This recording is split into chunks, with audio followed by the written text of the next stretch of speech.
Hi everyone, in front of me I've got Blackview A80s and let me share with you how to check for the software updates on this device.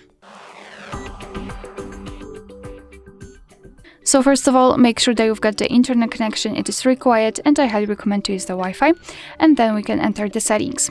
Now we have to scroll down to the very bottom to find the system. Let's tap on Advanced, and here let's tap on System Update.